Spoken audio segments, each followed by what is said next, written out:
Il cordoglio di tutta l'amministrazione è totale nei confronti in particolare dei piccoli, dei due ragazzi minorenni che hanno avuto questa tragedia immane. È difficile anche per il numero uno della Questura di Venezia parlare del dramma che giovedì si è consumato a Dogaletto di Mira per mano di un appartenente alla grande famiglia della Polizia di Stato.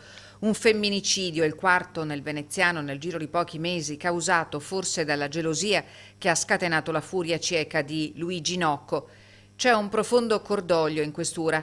L'amministrazione centrale si è mossa subito e ha provveduto a mettere in campo un'iniziativa per sostenere i figli della coppia rimasti soli. Nella serata di ieri sono arrivati dei psicologi proprio per seguire i ragazzi nei prossimi giorni, per dargli un sostegno psicologico.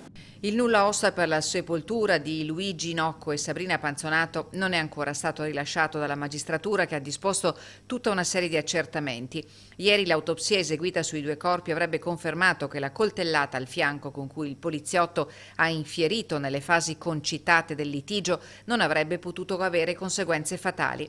Per questo Luigi Nocco ha rincorso la moglie fin sulla strada e con la sua pistola d'ordinanza l'ha uccisa. Qualche secondo dopo dalla stessa arma è partito il secondo colpo, col quale Nocco ha deciso di porre fine anche alla sua esistenza.